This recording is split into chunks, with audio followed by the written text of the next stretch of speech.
Welcome to the Predictable Revenue Podcast, where sales leaders teach you what's working for them so you can build it yourself. Feeling ready to kick your sales into high gear? We're here to help. Check out our sales coaching and consulting services at predictablerevenue.com. Welcome back to the Predictable Revenue Podcast. I'm your host, Colin Stewart. Today, I'm joined by Mark Jung. He's the founder over at Authority. We're going to talk about LinkedIn-led growth and how he's getting 1 million impressions a month. Mark, welcome to the show. 1 million impressions a week. Oh, Jesus. I'll try that again.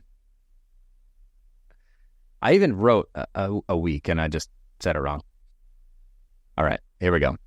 Welcome back to the Predictable Revenue Podcast. I'm your host, Colin Stewart. Today, I'm joined by Mark Jung. He's the founder over at Authority. And today, we're going to talk about LinkedIn-led growth and how he's getting 1 million impressions a week.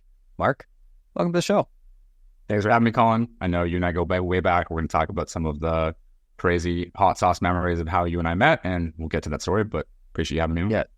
There's actually some insanely hot wings on the way to your place right now.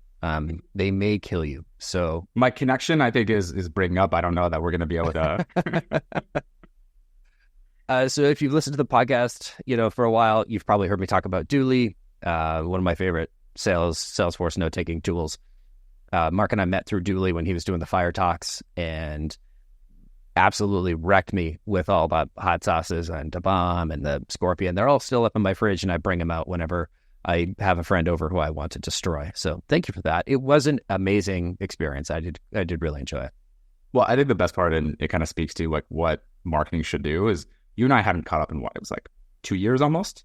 And when you emailed, it was like, hey, come to the podcast. And we did the pre-recording. We talked about it. It was literally like connected the dots as if you and I had caught up last week. And we were laughing about, the photo trophy and all the things and the experience and you sharing the sauces. And it's like, great marketing doesn't just, inform or educate, it builds bonds. And I'm not tooting the horn of it was the best fucking thing ever. But at the end of the day, we had this really interesting bond. And even you and I had done probably 45 minutes in the pre-show of just talking and connecting, I think because of that. And, sorry to the editing team to have to go back and clip that, but that's what marketing is about. Creating those connections that endure in years and years. I think that's how you really win market share in the long run.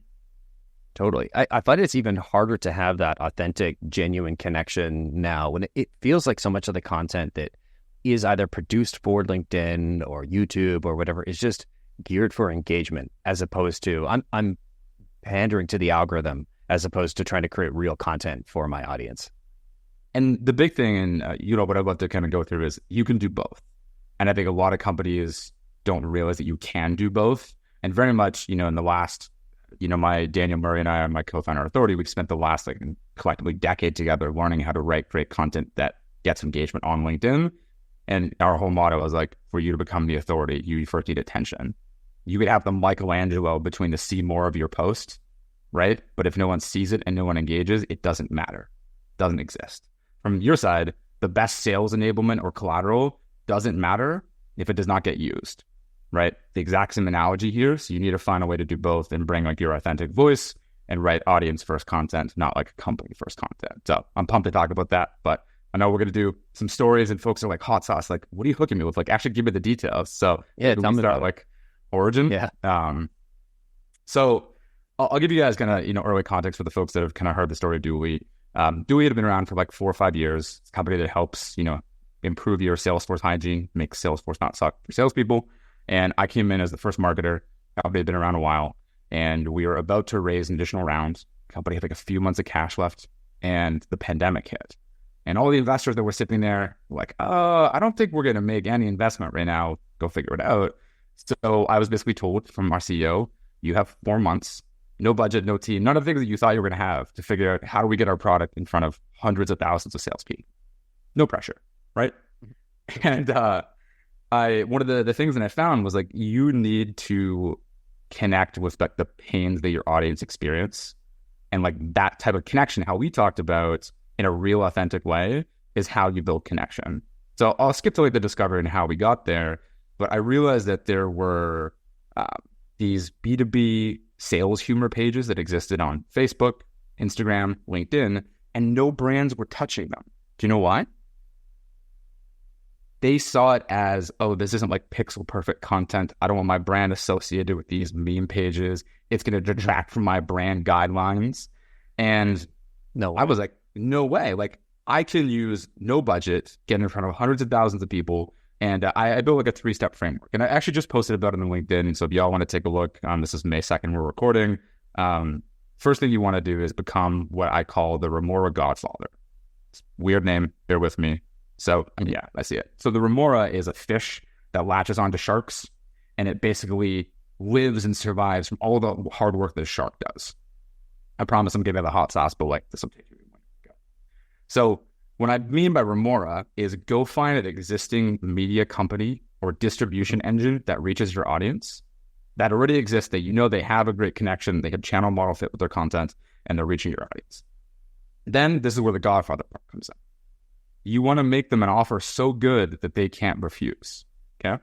So me, first week into Dooley, I cold emailed and messaged the people that ran these companies with a lot of the tips that I kind of learned from, like, you know, you and the team that were educating me. It's my first SaaS company. I came from management consulting, and I educate, like, I didn't email them, hey, dear sir, I'd love to. It's like, I sent them memes. First email that I sent these founders were memes. And I said, hey, like, I will give you the lifetime, half of the lifetime annual revenue, the ARR of any deal we close, if you post this piece of content I created for your audience. I think they're going to like it. And within 2 days, my now great friend, Daniel Disney, who co-hosted our hot sauce sales show, Fire Talks, and talk about that, says, absolutely game, I'll post it. He posted it. We reached 150,000 salespeople in the first hour and a half of that post. And then as we started doing that, we increased our web traffic by like 3,000% consistently. So remora Godfather, right? Find distribution, do a small test, and if it works, you haven't just told your CEO about the marketing you're going to do. You've like showed them. It's like, here's what it looks like. So how does this relate to hot sauce? What does this mean? Like, why are you talking to me about this? Good questions. We're in the pandemic. What's every company doing? What you and I are doing right now. Zoom webinars, right? China, in brave and dangerous times, I hope you're safe. Like, right? It's like everyone's marketing felt exactly the same. Virtual. When everyone's, they had that neon pink background and like the laser. Yeah. Yes. We did it. We did it. Yep. Yeah. And what happens when everyone feels the same? What I call is you fall into the sea of SaaS. You can't differentiate. You're not memorable. You're like that chicken dish at a wedding. It's like totally safe and fine, but like forgettable. When was the last time you were like, oh, remember that like chicken we had at that wedding? How amazing was that? Right? So we instead ran a hot sauce sales show, and we brought on some of the best go-to-market leaders, you know, like Colin. We had Colin on as part of our C-suite episode. We had, you know, Udi, the CMO of Gong. We had Sangam Roger. We had like a number of folks, Daryl from VanillaSoft, and we ate some of the world's hottest hot sauces. And we talked about go-to-market. And we reached about 250,000 people in the first 90 days of the show. And the reason we did that, remora Godfather. Daniel Disney loved the content. And when I pitched him to stream live on LinkedIn to his 1 million followers of the daily sales, his media page on LinkedIn, right? Godfather offer. It was too good to refuse. So we immediately had distribution because we built a relationship, right? We created a connection. And Daniel and I have crazy stories, as do Colin and I, around like Fitbit data and what happens to you and the guests after the show and how that impacts you. And we may like time out and like put that in the bloopers. But a big part of the strategy, it's a long framework, but like that's the first step. So don't be afraid to use social as your testing ground for new ideas. Your social will convert better when it's authentic and not pixel perfect. Don't be afraid to just test. I think it's the biggest mistake that I see too many B2B companies make. They think it needs to be like curated and polished. It's your testing ground for new messaging, new copy, new stories. Love that. So be a remora Godfather. Step one. Yes. What comes next? So it's a long framework. I can give you the short version. But number 2 is you want to show, don't tell. So I'll give you an example. When I started posting on LinkedIn, it was at Dooley, I was getting 400 impressions a post. Compare that to this year, I do 1 million impressions a week. And when I started, I was like, all right, like we don't have time for SEO. We don't have time for partnerships. We have no budget for paid. Like organic SEO was, or like organic, like search driven content that gets indexed, and like organic social was like the only play that we could make. And I started by really just like connecting with folks like you and like learning, what are you doing? What are you talking about? How have you built your audience? But I didn't go to my CEO and say, hey, I have this big plan that I drew up in like a Google Doc that I'd love to show you. Can you fund it?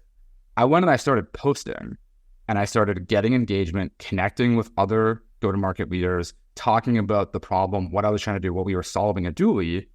And like we built momentum on the back of me showing. So showing is a pull mechanism. The best marketing is not something that is like in a well-framed Google Doc with like forecasts, because I think too many marketers read like 50 books and then don't take action, or they listen to 20 podcasts and don't take action. Read one book, test it. Listen to this podcast and test it. Because when you bring your CEO something that you've done, it's not like, hey, how long does this take you to produce? What type of engagement are we seeing? Is it with our ideal customer? You know, how can we scale this? It's, oh, you're reaching now, you know, at the time, 25,000 people post. It is our ideal customer. They want to participate with our brand in our shows, in our content, and it takes you 15 minutes in the morning to do. How can I invest more into that? All right. So when you flip the script and you don't tell, you show, it's a pull mechanism that gets your team bought in to put kind of behind you. So it's the same way, you know, in sales, you can talk about ROI and how you're the number one leader, but like showing, right? It's like, that's why I'm such a huge fan of like tools like Novatic that are interactive tours that can actually get you like clicking and experiencing. It's way more like real than it is me just like sitting here and like talking at you. Totally.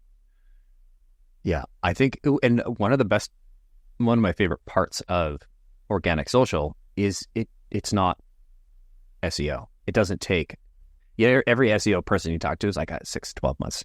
Yeah. Spin up. You know, you get cold email going, it still does take a couple months to ramp, and it can take 3-6 months to get going. Organic social, once you've figured it out, can be much quicker. Well, the crazy thing, and Daniel and I actually didn't even realize the power of this in the business, because, you know, we're, but 90 days into launching the business, we've done this together kind of for multiple years off the side of our desk. We're running kind of full-time SaaS companies. And crazy thing we realized was on a call with a client, and they were talking about a stat that we referenced in one of their posts, sales stat.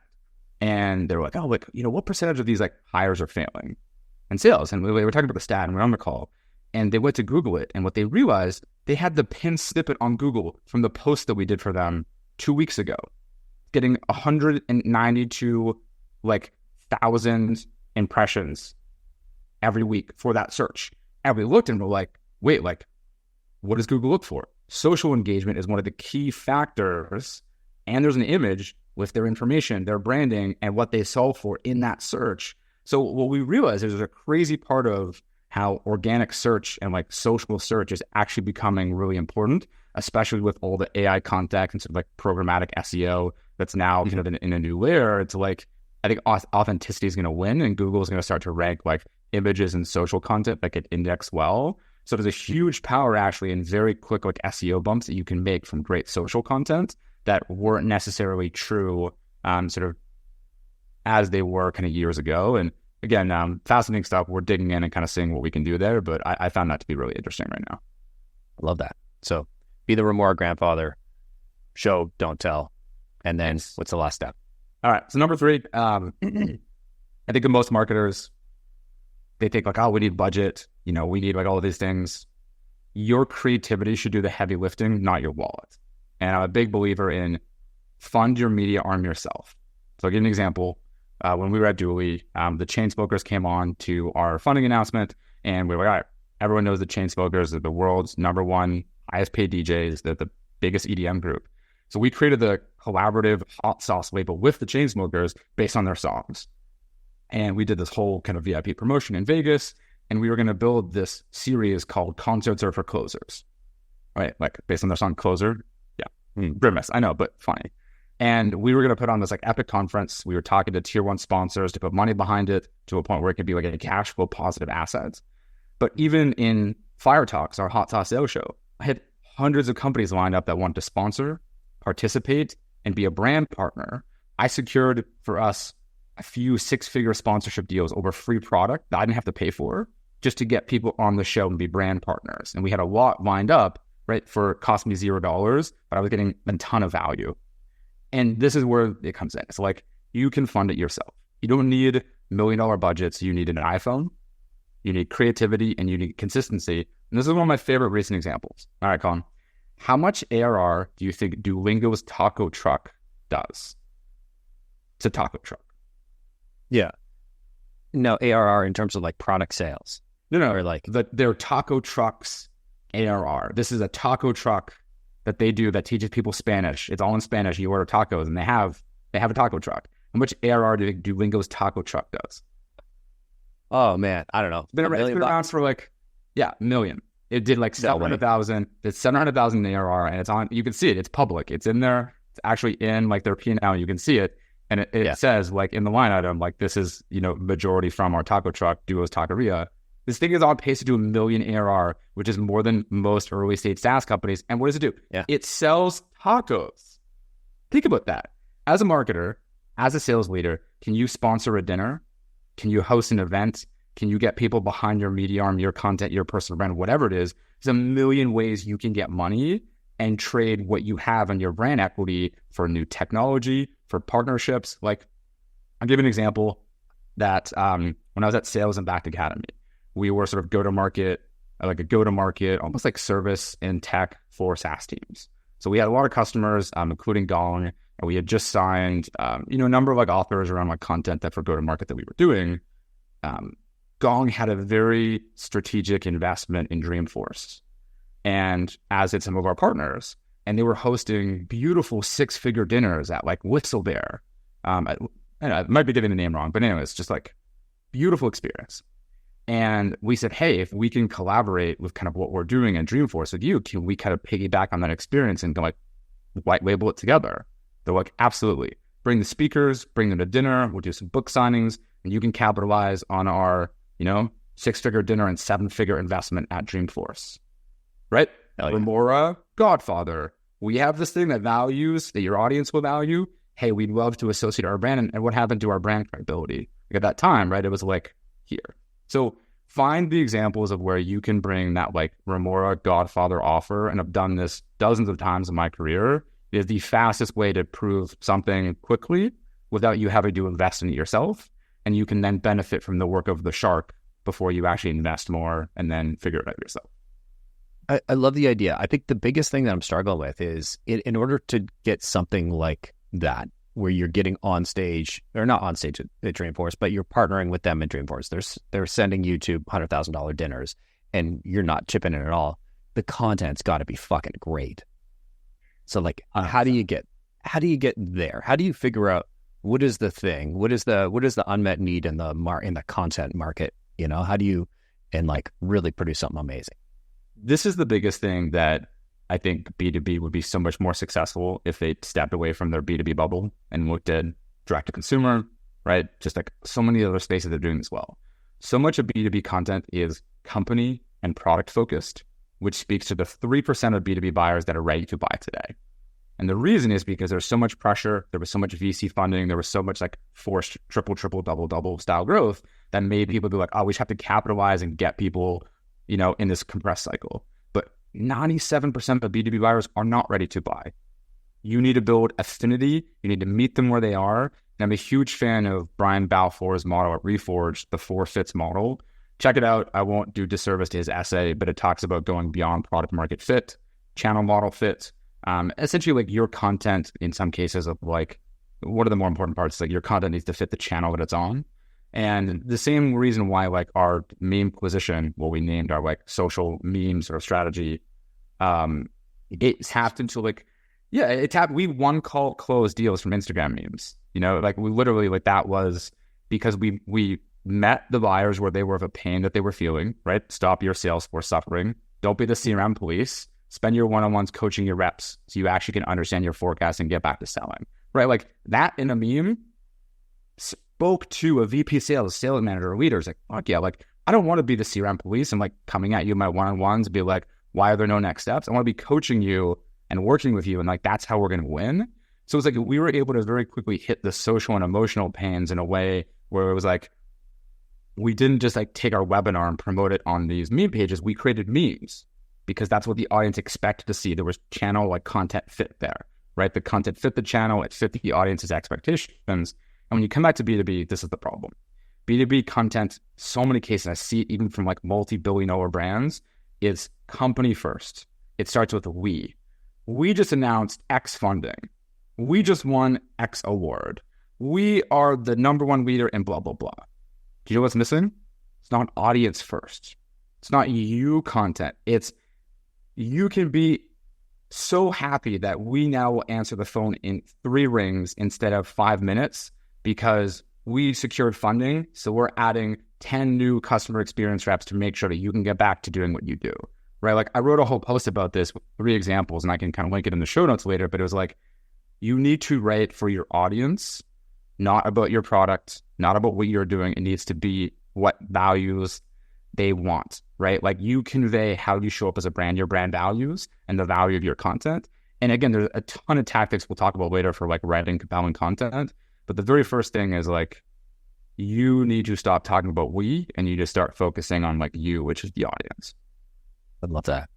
You mentioned kind of content, and I know we've talked about the content matrix, or you and I have talked about your content matrix before, because it's one of the things I go sit to write a post on LinkedIn, and I'm like, all right, what do I do? Yes.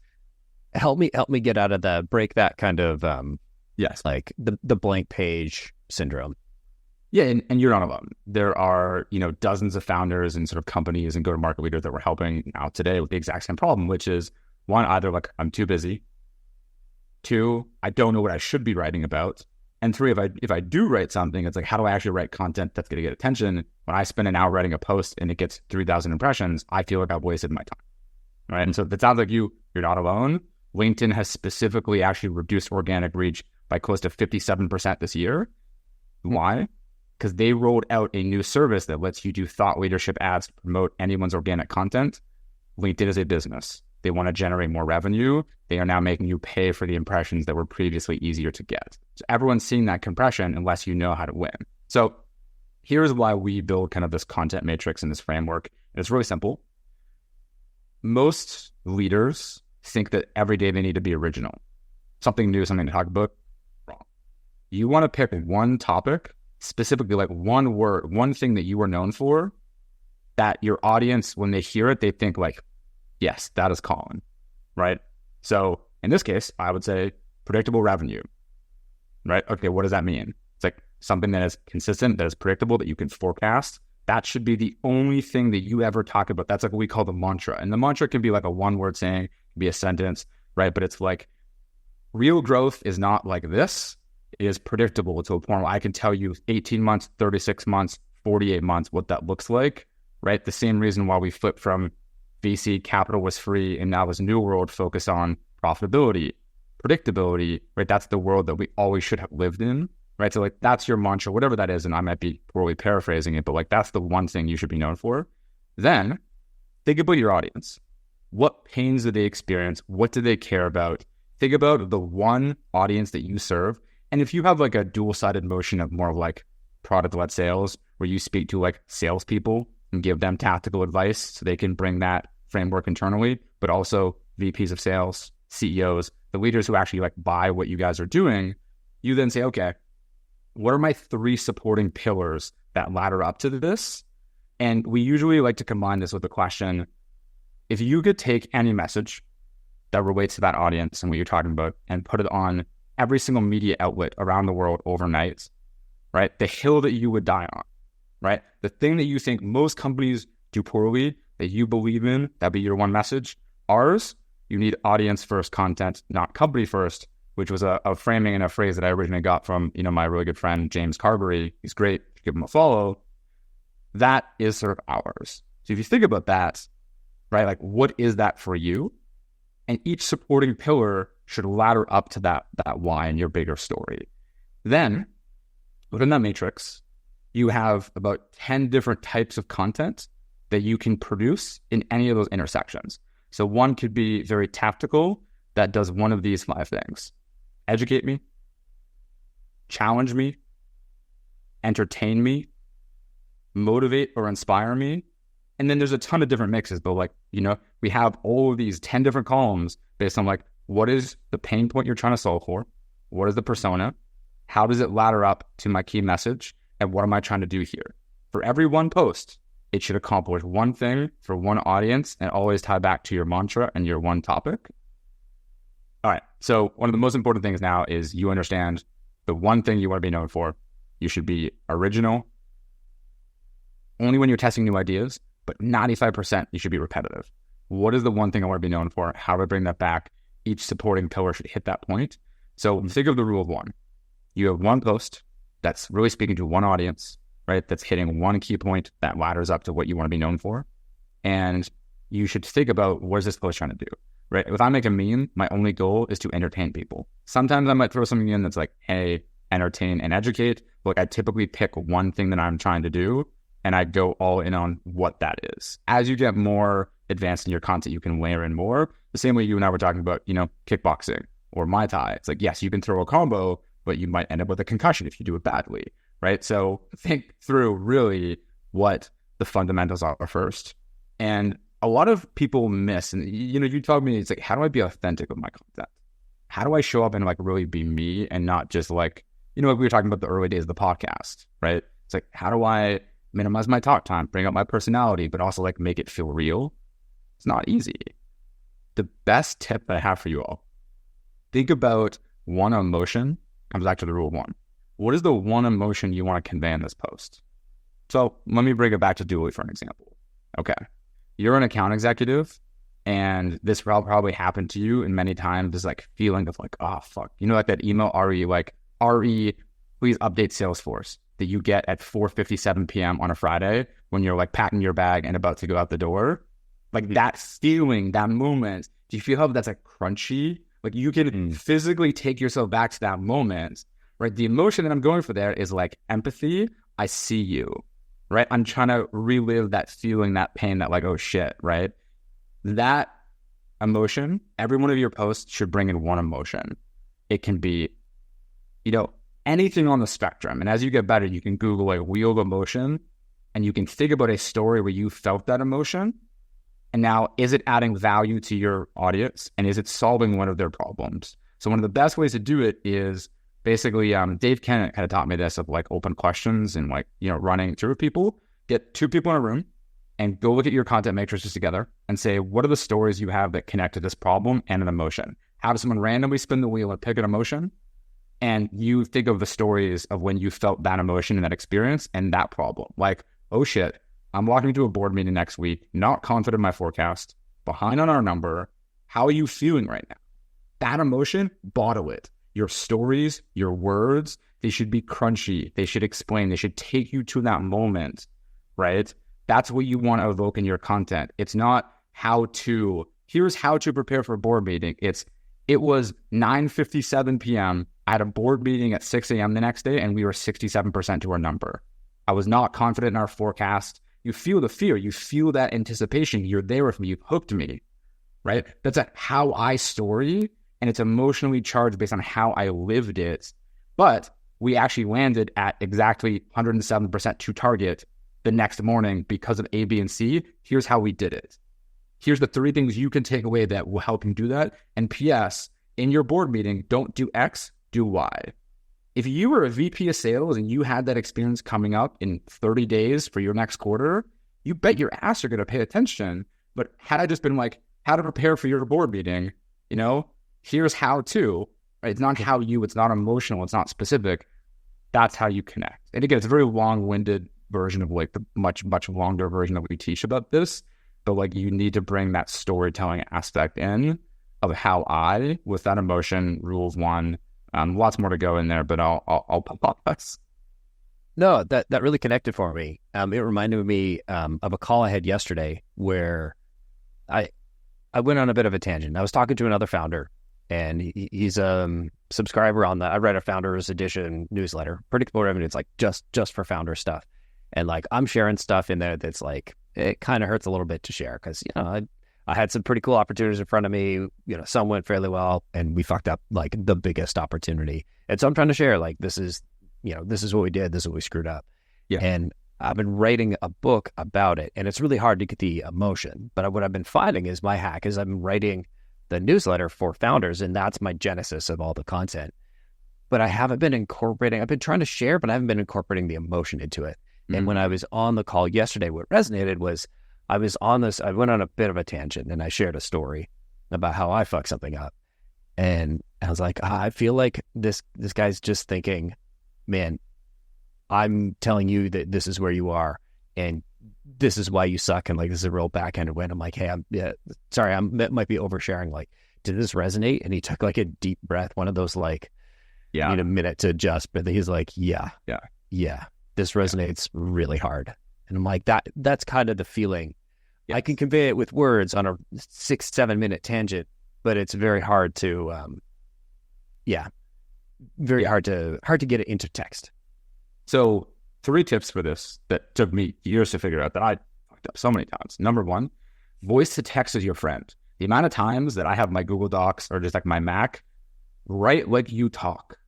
Real talk converts. And I read about this because, your personality, I bring in these like little one-liners in my post where I'd be like, I bring in some, like if I would say like, ne touche pas, or like French, or like something funny, or like, oh shit, or I'll put 3 Y's in my way. So like it conveys how I talk. When you start to read something, say it out loud.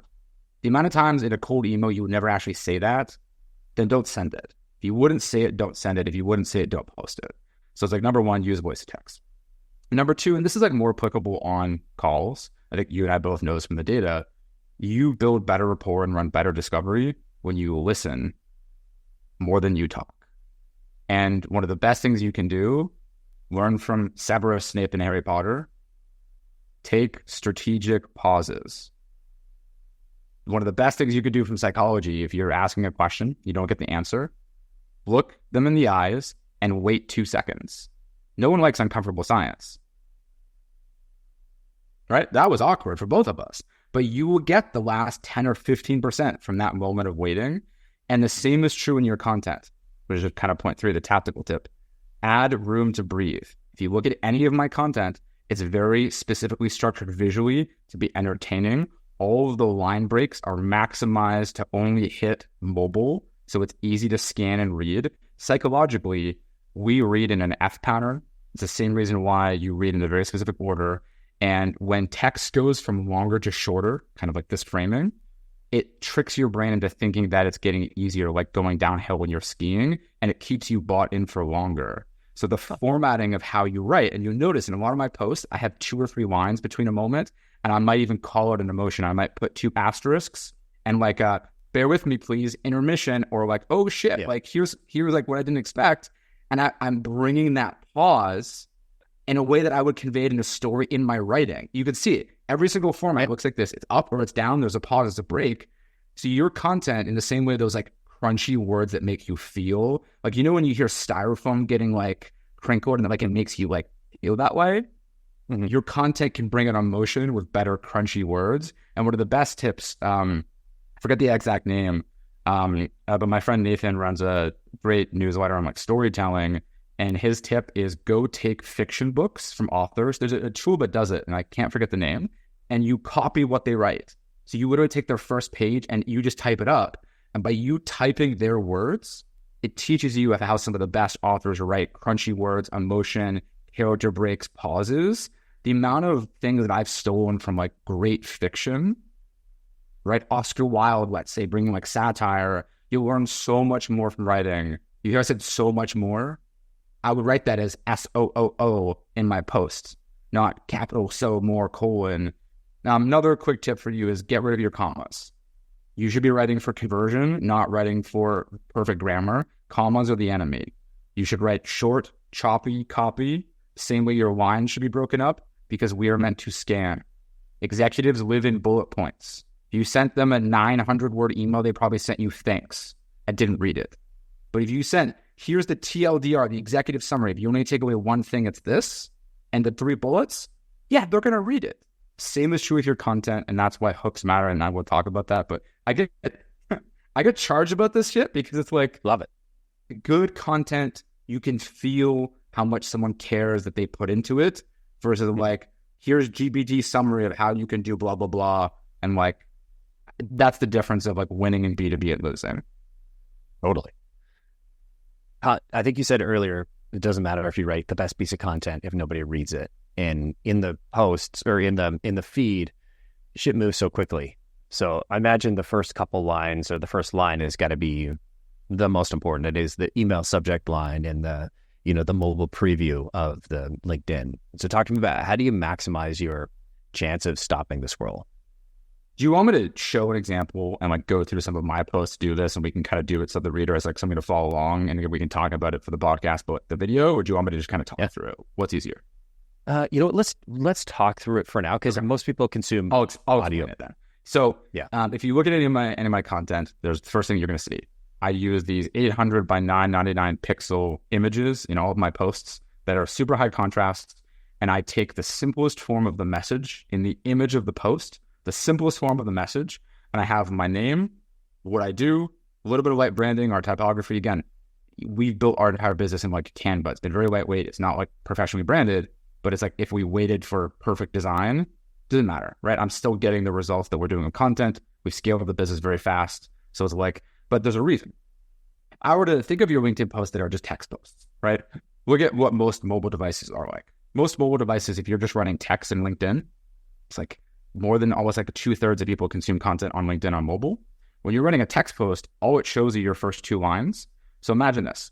You wrote a post and someone in your audience sees it, but the topic below it that they also see at the same time on their phone is from their favorite author, and he just announced his new baby or something like that, right? It's the same way if I put 3 people in front of you and said, hey, Colin, which one of these people do you want to go on a date with? Or hey, Colin, which of these 3 meals do you want to eat? 1 out of 3, you don't pick your content, right? It's the exact same thing. So our content in images, high contrast, takes up the entire mobile feed. So you are just looking at me one of like, do I want to engage? The next thing is, why is there text in my image? Why does everyone repost tweets on LinkedIn? There's a reason. The simplest idea, think of this like, I always call it kind of the 3-layered sundae. You can have an opinion on 1 of 3 things in my post. Just the image and the one-liner or short copy that I put in the image. You can have an opinion on my first line of the post if you just saw that. Or you could have an opinion on my second line of the post, the rehook. But I've given you 3 immediate things that you can have an opinion on. If you see images that are like, here are 5 ways you can improve yourself as a sales leader, I don't know what they are. If I don't click see more to read it, I can't have an opinion on that. I've immediately removed a way that you can have an opinion on my content, right? So a great way to do this is like when you have the content, go take, I think it was like the Toyota framework or like the 5 whys. Ask yourself, what is this thing that I'm solving? Why does it matter? Like get down to the root of what you're trying to say, the simplest version of it, and have that be in the text of like your image. Very high contrast, light branding. Another reason why I alluded to it before, when that image gets indexed on Google, if you didn't have your face, your name, and what you do in your message, it's just a random image, right? But when you're there and there's thousands or hundreds of thousands of people seeing that, they get a snapshot of what you do. And like mine should be better. It should say like, we help founders and fast-growing brands reach go-to-market leaders and grow their LinkedIn, right? Like it should say something like that. It doesn't. It just says Mark, founder at authority. I'm guilty, not the best, but like could be better. But like you see right there, I've already made it so it's not 1 of 3, it's 1 of 1. I've made it high contrast and I've given you 3 layers, right? Vanilla in the sundae, caramel sauce, nuts. There's 3 things you can have an opinion on if you like them or not. Personally, mint ice cream, I think is like the worst in the world. If I saw that, I'd be like, fuck that. I hate that ice cream. It's a terrible flavor. What about having an opinion on that? I can't have an opinion on here's 5 things sales leaders should do, right? So that's step number 1. Anything you want to unpack there before I go on? There's a lot of steps. No, keep going. I was just, if you see me flashing around, I was looking at your content, be like, I'm going to check him out and see if he's, it's right. I mean, okay. Yeah, you're totally right on. Like it does, I think you did in this case, post a tweet, but it doesn't look like it came from Twitter because the text is a different. Correct. It's Canva. It's Canva. I make everything in Canva in this template, but one of the reasons... You actually have the blue check, or did you just add that in Canva? No, added that in Canva. So this is the reason. I technically do pay for it on Twitter, but here's the reason why. We've tested, and again, I've written myself thousands of posts in the last 90 days since launching this business for our clients, thousands. We've tested content with and without some form of social trust, check mark, one-liner, something. Content with some form of social trust performs better, up to 37% better. It just, that's what the data has shown, because we are psychologically wired to see a blue check mark, something, some one-liner, some piece of social trust, a title, founder, CEO, executive, X, blah, blah, blah. Social is about shortcuts. One of the reasons why most founder pitches for new founders, like Y Combinator, say, we're the Uber of X, we're the Airbnb of Y. Why is that? They don't have to explain in 18 paragraphs what that is. You know what Uber is. It's a psychological shortcut to building trust and telling stories. That is a psychological shortcut because you have 1 second to stop the scroll. If I see something that doesn't feel credible from someone that I don't know, but if I see Colin, founder of predictable revenue, grow the business to XX million in ARR, right? Like, I'm like, oh shit, like, who is this guy? I haven't seen him. Like, I'm going to pay attention. You want to give yourself every chance to stop the scroll, and everything that you can do in your image, your formatting, your hook, your about, it's all designed to do exactly that. So just for people listening, I've linked this in the show notes, but your post that I'm looking at starts with "Stop policing personal brands." I think this is the post that you were alluding to or had referenced 20 minutes ago, 30 minutes ago. It's got it's long, but the bottom is an image, and this is the one I'm talking about, and it's Mark Jung, founder at Authority. It looks like it's your Twitter profile, only it's not. It's marked up in Canva. Your employees building personal brands are not liabilities, they're assets. Clearly not Twitter, but it looks like Twitter. It's black, so high contrast. It's got the little Authority kind of mark in the bottom. This is what we're talking about. This is the high contrast. This is the short message. When this appears in the feed, just so I'm understanding it, it's going to be the first 2 lines of that. They'll also see your image. So they'll see your face twice, your name twice, your message twice. Correct. It's sort of like when you look at YouTube, there's like the title of the actual YouTube video, but most content creators have like the actual title in the thumbnail. Yes. So here's 2 extra tips on why the image stuff works and how you can use it. When you have text in your image, you can bring in different points of view. So imagine if I just gave you a sundae and it's just vanilla, right? Like, okay, it's fine, but like if I don't hit that, it doesn't work for me. When you have text in an image and the raw text in your LinkedIn post, your image could be a quote, it could be a conversation, it could be a question, and then your first line, your hook of the LinkedIn post, the actual text you write, or the rehook, that second line, can be something totally different. It could be a reply, it could be commentary, it could be a statement. So you give yourself this additional layer, this nuance, this like, praline ripple that goes through the ice cream that adds another layer of depth. And you can tell I haven't eaten. I'm starving. I have my protein shake next to me. So that's why I'm running back to this right now. But like the same way we talked about crunchy words, your hook, the first line of your text, and your rehook, the second line of your text, needs to be like a really good movie trailer or a really good first date. And here's what I mean by that. 1, if you only talk about yourself, you will not get a second date. It needs to be for the audience above all else. Second thing, like a good movie trailer, it needs to be short. It needs to build momentum and hype.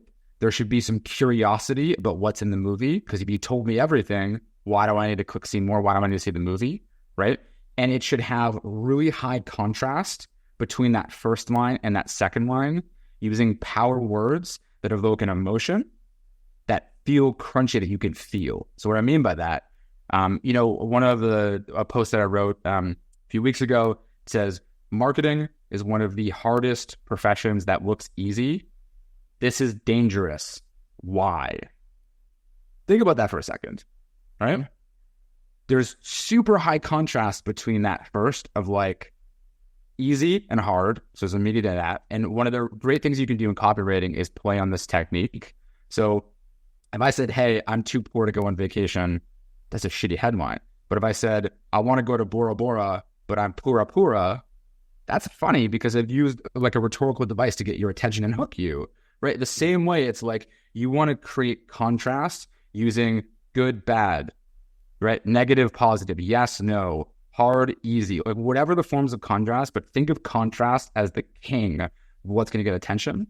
Then you want to have an open loop or an open question. If I came on your podcast and just gave you the first 2 of my 3 framework and said, go check out my newsletter for the third, you're probably bought in on the first 2 if you were interested. You're going to go to that thing. So ask a question, ask something, have some type of curiosity hook, because open things that are unfinished get more headspace, right? It's the same reason why if you don't write something down, you think about it, you're like, how the fuck was that? So you always want to have a good question or a good open loop or something that makes them think. And my post about like policing personal brands probably wasn't my best hook. There probably should have been like, why? Or like, how come? Or here's what you should look for. Or like, not my best hook and reel, because it missed that. And then power words.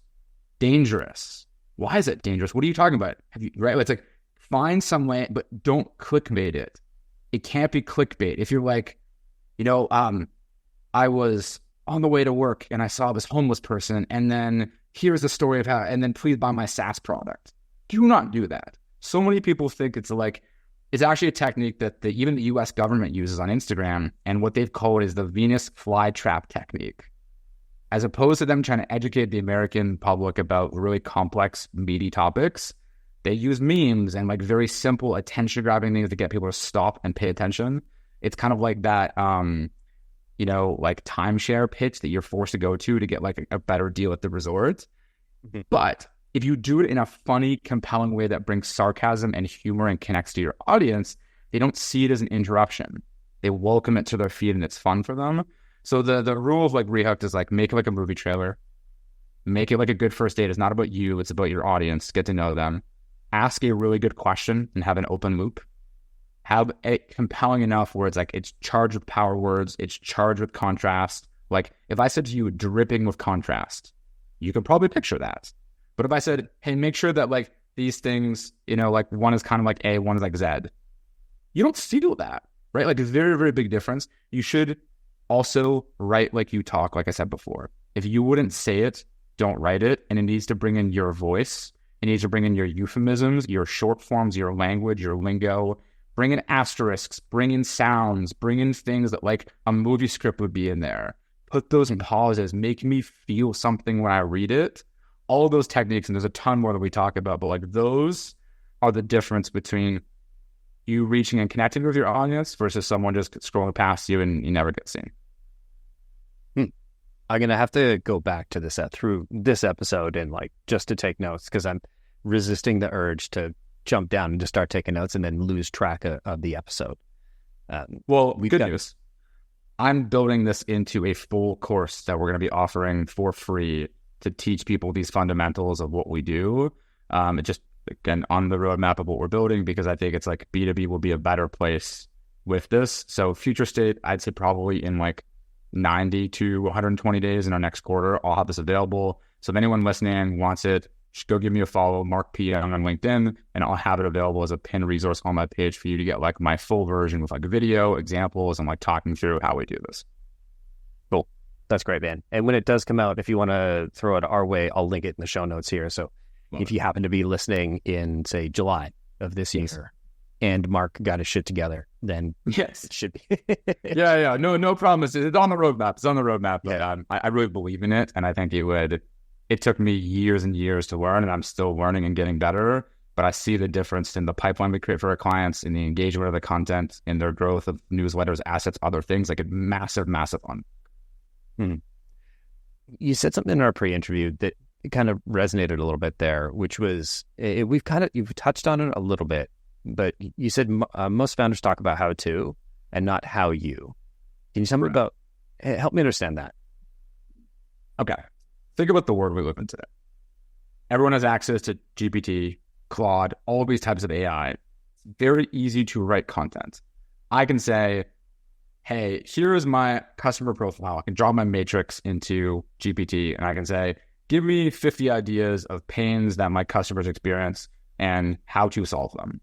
And ChatGPT can spit out, here's 50 topics you should talk about. Okay, now go and take this and make one how-to, one entertain me, one whatever. Like you could use the whole matrix, you could build the right content, and it might do okay.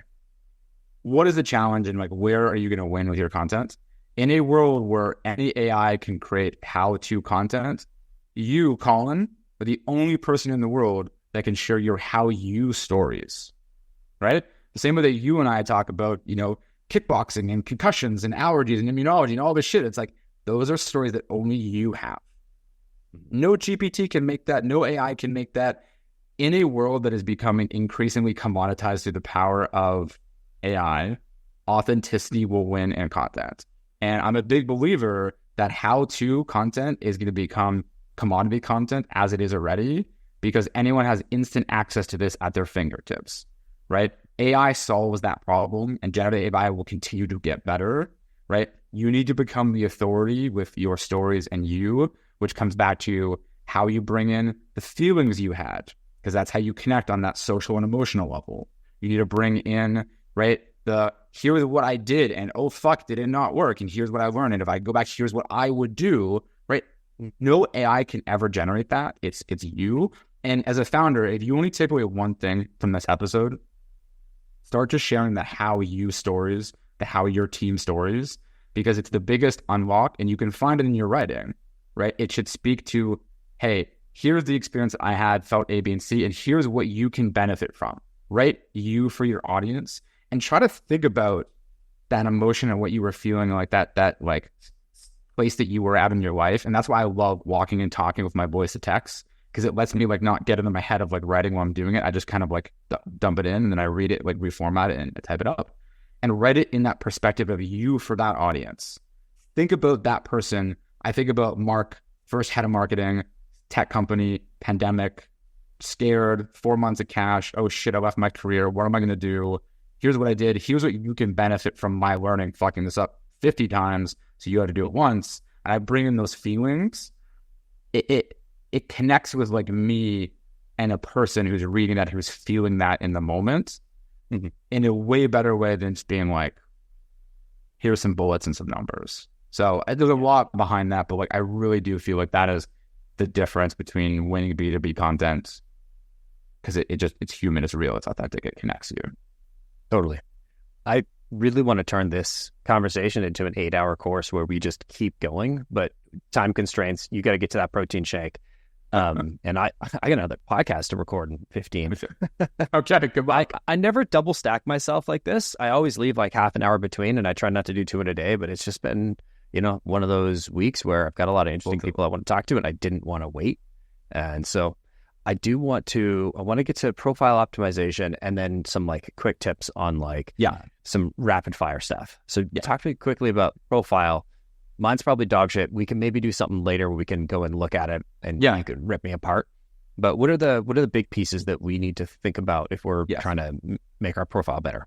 So here's 3 to 5 quick ones. See how much time we got. Number 1, your headline is everything, and it should speak to you or a quick summary of what you do, because you'll notice your headline gets truncated, like it gets cut off in the feed. You only get about like 70 characters, 50 characters, like you get like one line. So mine right now says like, turn attention into authority on LinkedIn. Could it be better? Yes. Could it say you? Could it focus on who we solve for? Absolutely. But like you get it, you see it. Authority, right? Turn attention into authority on LinkedIn. Shortcuts are your friend. One of the reasons why people use X TikTok, X whatever, like X founder, blah, blah, blah, 8 figures helping. Give people a shortcut so there's trust in the feed, to show them that you know them and that who you're speaking to. If your thing says, we help VPs of sales achieve predictable revenue, whatever it might be. It's like, I'm a VP of sales. I read that. I see social trust in me. I'm like, oh shit, I'm going to stop and pay attention. So your headline is very important. Second thing that people miss, and this is actually really interesting data from LinkedIn. It's from a long-form survey, and I can try to reference it if I still have it. But 75% of people will not click your see more on your about page for LinkedIn. They'll just read your first 2 lines. So if your first 2 lines do not convey what you do, for example, mine says, hey, I'm Mark. Conveying my tone, there's a wave emoji. I'm a casual guy, right? Like, we help founders, leaders, and company pages turn attention into authority on LinkedIn, right? So you could read that. Exactly it. Good. Yeah. Yeah, it's like, great. I'm glad I got that right. So it's like, nailed it. Right? You can see that even if you did click see more. If you click see more, it'll be like, hey, here are the results we've driven for founders. Our clients are seeing between 1 to 3 to 4 million impressions per month working with us when they were at single digits before. here's founders, here's company pages, here's the stats and the proof about me. I've scaled 7-figure media arms. I built this. I've done this. I'm a career marketer, right? We have 1.3 million followers behind our media arms. Like, it's social trust. It's like telling. But if you didn't get that, you just get, here's me, headline, connecting. Second thing you should do is your banner. My banner is pretty shit right now because we've invested in content, in the client experience, not like design. Social trust is king. The challenge of our business is it's mostly confidential. Most of what we do is behind closed doors for SaaS brands, leaders, and company pages who, don't want people to know that, like, we're doing the content for them. So it's a little bit tricky for us, but if you're in a public space, bring in your social trust, bring in your ideal customer, showcase that stuff. Another quick tip for you is your featured section should probably have no more than one asset, because in the same way, if you add a second call to action or you dilute focus or dilute attention, I don't know what's important. I don't know where to focus. The same way is true if you add a second call to action on a website, in a newsletter. Pick the one most important thing that meets your audience where they are and drive them to that one thing. So in this case, we have a waitlisted authority. It just goes to our website in our type form that says join the waitlist. If you want to join, here's what that is. And it's a very simple, our website's a Notion page right now. You don't need a lot of complex stuff. It's literally a Notion page we posted, featured, that's it. There's a little bit of a one-liner. Could it be better? Yes, but like pick one thing and take them down that funnel later. Really quick tip for folks. It's probably called Video Ask, the type form required, that if you want to have people basically like these like really fun like branching sequences where you record a video and like talk to them and get them to answer questions, you can help qualify people in or out depending on where you want to put them in your nurture in this really fun way that you can interact with the brand. So it's like we mostly work with founders and companies that are like mid-market or at least doing a few million in ARR, right? Because like, that's what we want. So it's like we start to try to branch people depending on where they are. So try to make it feel like a choose your own adventure, right? Where it's like your LinkedIn page becomes like a landing page. And then I would say, by all means, like you should be testing all the time for new ways that you can optimize, new messaging, new whatever. One of the best ways to do it is look at what people comment on your posts. Find language from your audience, your customer, even Colin, when I'm talking to you, you said a lot of things that I noted down. I was like, oh shit, like you felt that and you felt with this. I was like, okay, interesting. Maybe I should talk more about that, like how you content and those stories and like connection. But those are the really big things. And I would say like above all else in terms of like your profile, have a good headshot. Mine is 5 years old, which is really bad. So I should have a better headshot. I booked a photographer to do it, but like bring your personality. Mine is like ex-corporate when I was in a suit. Mine would be in a black t-shirt today because that's my brand. Those are like the things. Those are the 100% the things, because that way your headshot should match what's in your image. So people see you, they get like your energy, your vibe, your style. Everything that you're doing on your page is like conveying your values, not just your content, right? So it's like bring those crunchy emotional things because like that matters. Love it. I want to do a little rapid fire. What are some things that people get wrong on LinkedIn?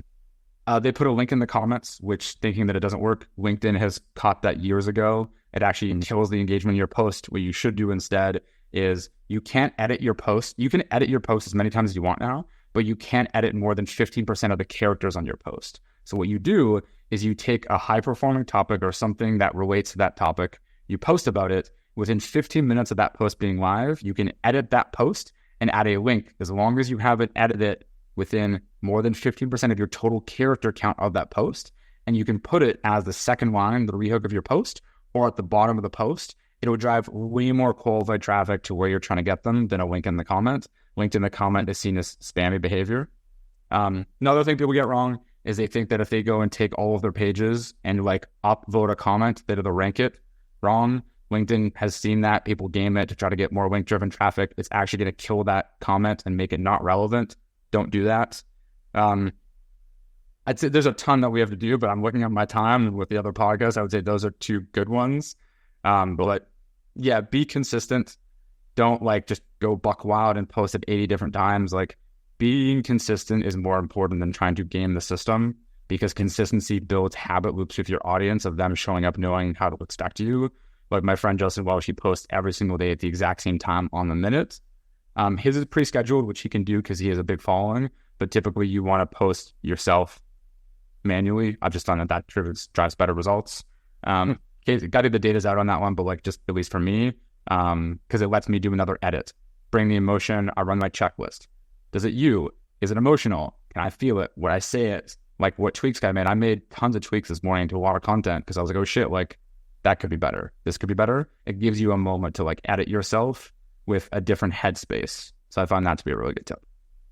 I love that. I really appreciate all the time you give me. And I definitely want to try and find an opportunity for you to tear down my LinkedIn and we can maybe continue the conversation because there was a couple of things that we didn't get to that I wanted to touch on.